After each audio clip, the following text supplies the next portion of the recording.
Hello friends, welcome to the new episode of my channel. আমি অরিত্র। এখন এই ভিডিওর মধ্যে আমরা কথা বলবো যে রামায়ণ বলে, মানে নিতেশ তিওয়ারির যে রামায়ণ আছে, অ্যাকচুয়ালি সরি, নামিত মালহোত্রার রামায়ণ যেটা আসছে, যাতে নিতেশ তিওয়ারি ডিরেক্টর হিসাবে কাজ করেছেন, Ranbir Kapoor, Yash, Sai Pallavi, huge star caste রয়েছে। তো এই ছবির পার্ট ওয়ানের তো শুটিং শেষ হয়ে গেছে, পার্ট টু এর শুটিং চালু হয়ে গেছে।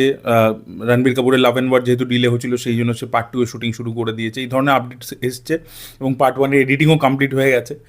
আমার বক্তব্য হচ্ছে, কালকে রামনবমী ছিল, এত ভালো একটা ডেট ছিল, তো মেকার্সরা এই ডেটটাকে ইউটিলাইজ করলো না কেন? কালকে তো মিনিমাম টু মিনিমাম, আমি বলছি টিজার টিজার এসব ছেড়ে দিন। যা আপডেট উঠে আসছিল যে একটা ইভেন্ট হবে, টিজার লঞ্চ হবে, যেরকম বারাণসীর ক্ষেত্রে হয়েছিল, ছেড়ে দিচ্ছি আমি সেটা, সেটা নয় হচ্ছে না। কিন্তু আমার কথা হচ্ছে, একটা রামায়ণ আপনি বানাচ্ছেন রামনবমীর দিনকে, আপনার এই বছরই রিলিজ আছে, সেখানে আপনি রামনবমীর দিনটা, এত ভালো একটা দিন, একটা পোস্টার অন্তত রিলিজ করে দিন, রণবীর কাপুরের লুকটা রিলিজ করে দিতে পারতেন, ঠিক আছে? বা অন্য কিছু একটা পোস্টার, একটা কনসেপ্ট পোস্টার ছেড়ে দিতে পারতেন। কিচ্ছু করা হলো না। তো আমার তো মনে হচ্ছে যে নামিত মালহোত্রা এতটা মেগলোমেনিয়াক, এটা নিয়ে আমি আগেও কথা বলেছি, দুটো ভিডিও বানিয়েছিলাম আমি এই বিষয়টা নিয়ে, সেটাতে আমি আসছি পরবর্তীতে। তো আমার মনে হচ্ছে যে রামনবমীর থেকে তার কাছে বেশি ইম্পর্টেন্ট হয়তো তার জন্মদিন। হয়তো তার জন্মদিনের দিনকে আপডেট এসে গেলে আমি খুব একটা অবাক হব না, কারণ সে যেভাবে নামিত মালহোত্রা রামায়ণ রামায়ণ বারবার বলে যাচ্ছে। আমি জাস্ট দেখছি দুটো প্রজেক্ট, যার মধ্যে রামায়ণ অনেকটা, মানে একটা তো পুরোটাই রামায়ণ, আরেকটা হচ্ছে একটা পোর্শন রামায়ণের রয়েছে, বারাণসীর ক্ষেত্রে কথা বলছি। দুটো ছবির প্রথম যে গ্লিমস, বারাণসী নিয়েও প্রচুর কথা হয়েছে, রামায়ণেরও প্রথম যে গ্লিমসটা এসেছিলো সেটা নিয়ে প্রচুর কথা হয়েছে, লাস্ট ইয়ারে যখন এসেছিলো জুলাই মাসে, প্রচুর কথা হয়েছে, অ্যাপ্রিসিয়েটেড হয়েছে। কিন্তু তারপর থেকে রামায়ণকে নিয়ে, মানে ঠিক না, ভাইবটা ঠিক লাগছে না। প্রথমে নামিত মালহোত্রার যে পডকাস্টগুলো, সে ভুলভাল কথাবার্তা বাজেট নিয়ে ইত্যাদি বাড়িয়ে চাড়িয়ে বলা সব কিছু, তো সেইটা একটা, এটা নিয়ে আমি একটা ভিডিও বানিয়েছিলাম ডেডিকেটেড, যে এটা কীভাবে এক্সপেকটেশন হাই করে দিচ্ছে দর্শকের, এবং তার পরবর্তীতে যখন সেটা ম্যাচ করবে না, তখন একটা জিনিস প্রবলেম হবে। তো সেটা একটা প্রথম। তারপর সেকেন্ড, মাঝে এরকম খবর এলো যে হলিউডের লোকেদেরকে আর কি নেওয়া হচ্ছে, ঠিক আছে, ক্রিস্টোফার নোলান ঢুকবে, তারপরে তার সিনেমাটোগ্রাফার, তারপরে তার এডিটার, এরা সব প্রজেক্টের সাথে হঠাৎ করে ইনভলভ হবে, তারা আর কি ক্রিয়েটিভ সুপারভিশন করবে যে পোস্ট প্রোডাকশন প্রসেসটার। তো সেটাও কিন্তু দর্শক খুব একটা ভালোভাবে দেখেনি। তারপরে এই যে মার্কেটিং প্ল্যানটা পুরো মানে করা হয়েছে, যে মানে প্রমোশনটা, সেটা পুরো দেখবেন প্যান ওয়ার্ল্ড জুড়ে হচ্ছে, মানে ইন্ডিয়ার দিকে অতটা ফোকাস নেই, যা এরা ট্যুর বলুন, প্রিমিয়ার্স বলুন, এটা নিয়েও কথা বলেছিলাম, বা রেহমান আর হ্যান্স জিমার একসাথে লাইভ পারফর্ম করবে, সবই বিদেশ বেসড, ঠিক আছে? তো সেইভাবে করছে। তো সেটাও খুব একটা, মানে ইন্ডিয়াকে প্রায়োরিটি কেন দেওয়া হচ্ছে না, ঠিক আছে? আর যদি ইন্ডিয়াকে প্রায়োরিটি দিত, তাহলে কালকে মানে ডেটটা ইউজ করা উচিত ছিল তাদের। তো তারা একটা বিশাল লস করলো অ্যাকচুয়ালি।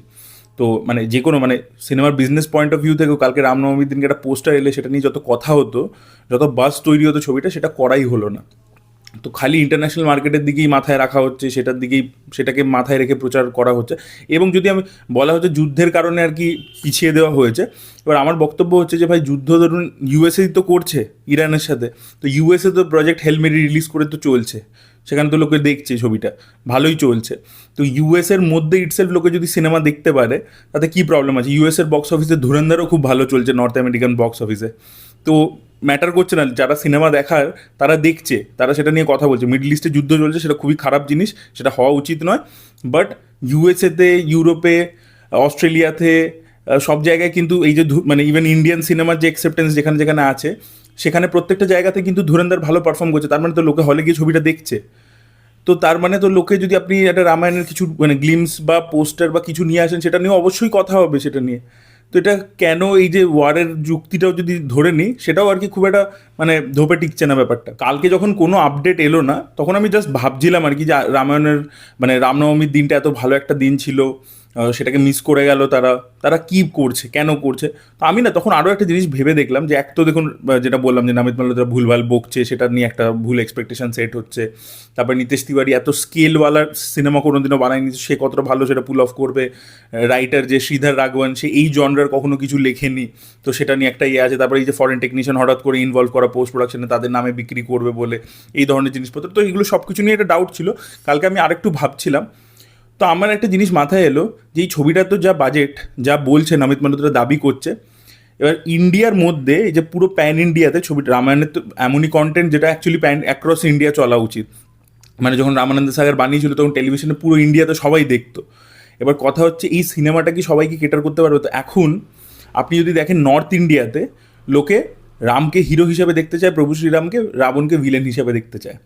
বাট এই সিনেমাটা কি এইটাকে কেটার করতে পারবে, এই নোশনটাকে?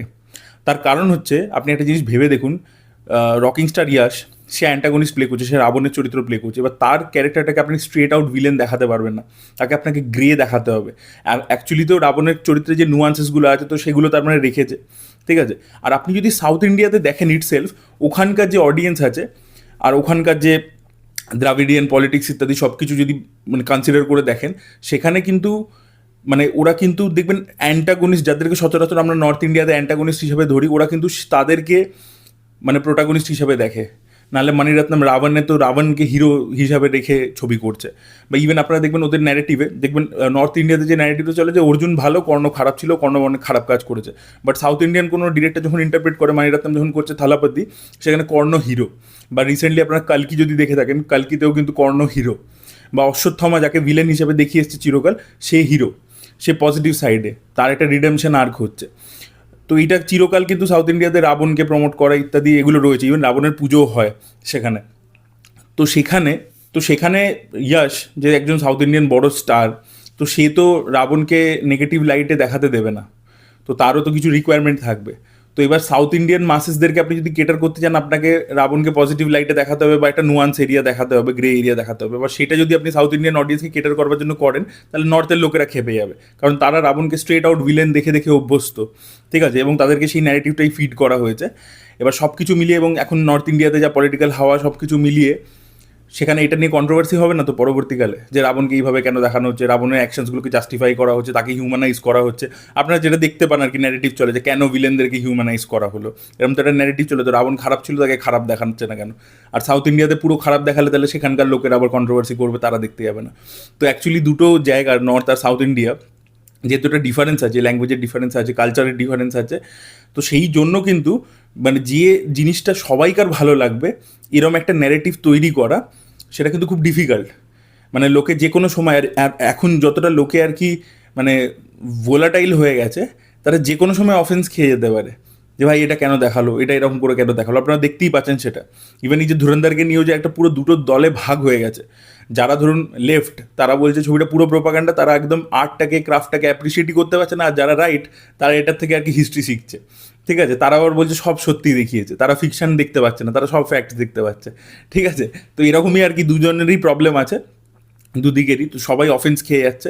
তো সেখানে এসে রামায়ণ কতটা এই দুটো দিককে ব্যালেন্স করতে পারবে, এই দুটো ন্যারেটিভকেই, মানে south Indian market, north Indian market, সেটা আর কি খুব ডিফিকাল্ট, কিন্তু খুব চাপের একটা ব্যাপার সেই রাইট স্পটটা হিট করা। তো এই অ্যাঙ্গেলটা নিয়ে আমি ভাবছিলাম যে এই যে একটা অ্যাঙ্গেল, যে আপনি একটা সাউথ ইন্ডিয়ান বড় স্টারকে নিজে তাকে রাবণ দেখাচ্ছেন, তো তাকে তো আপনাকে জাস্টিফাই করতে হবে। তো এবং সেটা করলে আবার নর্থ ইন্ডিয়াতে ব্যাকফায়ার করবে না তো। তো সেই যে ব্যাপারটা, তো এই যে ধুরন্ধর মারাত্মক কালেকশন করছে, সেটা লোকে এক্সপেক্ট করছিল যে একমাত্র এস এস রাজামৌলির বারাণসী আর অন্যদিকে রামায়ণ, এই দুটোই কিন্তু ব্রেক করতে পারে, এরকমই লোকে কথা বলা বলি করছিল। সেখানে রামায়ণ দিন দিন যত এগোচ্ছে, আমার তো প্রজেক্টটাকে নিয়ে যথেষ্ট ডাউট হচ্ছে। আর এই পার্টিকুলার অ্যাঙ্গেলটাও আপনারা ভেবে দেখুন, আপনাদের এই পুরো বিষয়টা নিয়ে কী ওপিনিয়ন অবশ্যই কমেন্টে সেটা জানাবেন। আমি নেগেটিভিটি করছি না, আমারও গ্লিমসটা খুবই ভালো লেগেছে, আমি খুব পজিটিভ রিয়াকশন দিয়েছিলাম, আমার দারুণ লেগেছিল। কিন্তু যত এগোচ্ছে আমার এইগুলো আর কি নিয়ে আমি ভাবছি যে এইগুলো কী হবে, এটা কীভাবে ব্যালেন্স করবে। আর অন্যদিকে বারাণসীর প্রথম গ্লিমস এলো, একটা ইভেন্ট হলো, সেটা খুব পজিটিভ আউটকাম হলো।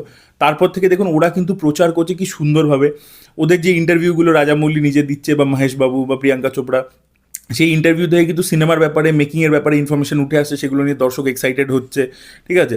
তারপরে ওরা একটা এই আন্নাপূর্ণা স্টুডিওজে ওরা যে মোশন ক্যাপচারের যে নতুন ফেসিলিটি তৈরি করেছে, সেটার যে ভিডিও লঞ্চ করেছে, সেখানে আমরা বারাণসীর যে রামায়ণের পোর্শনটা শ্যুট হয়েছে সেটার বিটিএসের গ্লিমস দেখতে পাচ্ছি, সেটা খুব পজিটিভ রেসপন্স পেয়েছে, ঠিক আছে। সেখান থেকে আরও কিছু টেকনিক্যাল আপডেটও উঠে আসছে।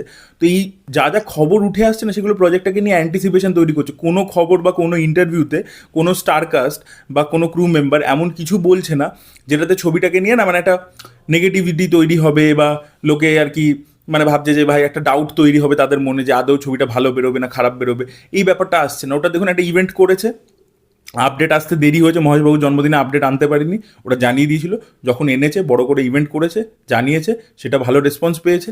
তার পরবর্তীতে ইন্টারন্যাশনালি অলরেডি প্রমোশন করা চালু করে দিয়েছে। আর একটা সময় ইন্ডিয়া থেকেও প্রমোশন শুরু করে দেবে। আর তাদের ছবিতে অ্যাকচুয়ালি 2027-এ তারা আচ্ছা প্রপার তারা রিলিজ ডেটও জানিয়ে দিয়েছে, সেটাও অ্যানাউন্স করে দিয়েছে, এবং সেই অনুযায়ী দেখুন ধীরে ধীরে কিন্তু প্রমোশন হচ্ছে, প্রচার হচ্ছে, সবাই কিন্তু ছবিটাকে নিয়ে এক্সাইটেড, ঠিক আছে। আর অন্যদিকে রামায়ণের ক্ষেত্রে পডকাস্টে এসে নামিত মালহোত্রা এমন কথা বলছে, লোকের আর কি ইন্টারেস্ট হারিয়ে যাচ্ছে, ঠিক আছে। রামায়ণের এই যত আপডেটস এবং এই নামিত মালহোত্রার পডকাস্ট, আর পার্টিকুলারলি এই যে অ্যাঙ্গেলটা যেটা আমি বললাম আর কি, যে দুটো অডিয়েন্স তাদের কালচার অনুযায়ী তারা এক এক রকমভাবে প্রোটাগনিস্ট অ্যান্টাগনিস্টকে দেখে, তো সেখানে সেই দুটো ন্যারেটিভকে জাস্টিফাই করে, যেখানে এখন এত ইন্ডিয়াতে আর কি লোকে অফেন্স খেয়ে যায়, কোনো দিকটা অ্যাপ্রিসিয়েট মানে অন্য দিকের কথাটা ভেবেই দেখে না, অন্য দিকের আইডিওলজির কথাটা ভাবেও না, সেটা নিয়ে চিন্তাও করে না, তো সেখানে কতটা সেটা ব্যালেন্স করতে পারবে। আর ওয়েস্টার্ন অডিয়েন্সকে কেটার করতে গেলে আপনি জাস্ট মানে ট্রু ফলস ওরকমভাবে ব্ল্যাক অ্যান্ড হোয়াইট দেখালে মানে আমি জানি না কীরকম রিয়াকশন তাদের ক্ষেত্রে হবে। তো দেখা যাক আর কি কী হয়। তো আপনাদের পুরো বিষয়টা নিয়ে কী ওপিনিয়ন অবশ্যই কমেন্টে লিখে জানাবেন। Thank you so much, by.